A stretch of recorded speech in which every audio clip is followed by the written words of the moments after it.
Hello everyone, Aligarh study পয়েন্টে সকলকে শুভেচ্ছা, ওয়েলকাম। আজকে আমাদের টপিক হলো ভারতীয় সংবিধানের তফসিল সম্পর্কে। অর্থাৎ ভারতবর্ষের সংবিধানের শিডিউল যেটি, এটি 12টি খণ্ডতে বিভক্ত করা হয়েছে। প্রথম খণ্ড হলো রাজ্য এবং কেন্দ্রশাসিত অঞ্চল নিয়ে আলোচনা। 2 নম্বর যেটি হলো সেটি হলো রাষ্ট্রপতি, রাজ্যপাল, লোকসভার অধ্যক্ষ নিয়ে 2 নম্বর তফসিলের মধ্যে আলোচনা করা হয়েছে।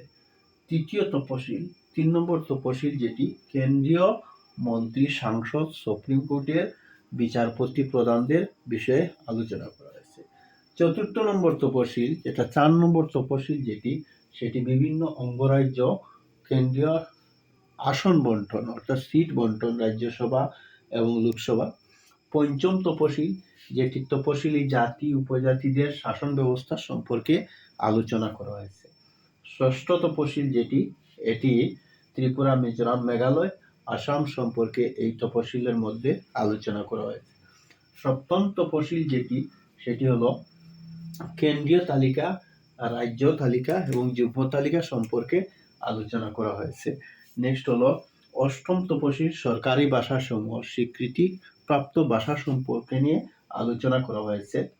নবম তফসিল যেটি 9 নম্বর তফসিল যেটি ভূমি সংস্কার এবং জমিদারি প্রথার বিলোপ সম্পর্কে আলোচনা করা হয়েছে।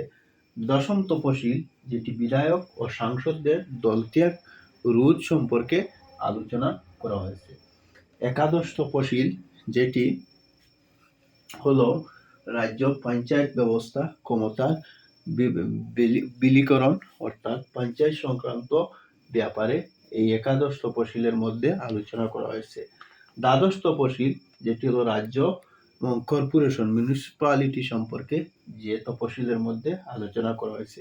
এই হলো ভারতীয় সংবিধানের 12টি তফসিল। পরবর্তী ক্লাসের মধ্যে আমি ভারতের সংবিধানের ধারা সম্পর্কে নিয়ে আলোচনা করব। Thank you.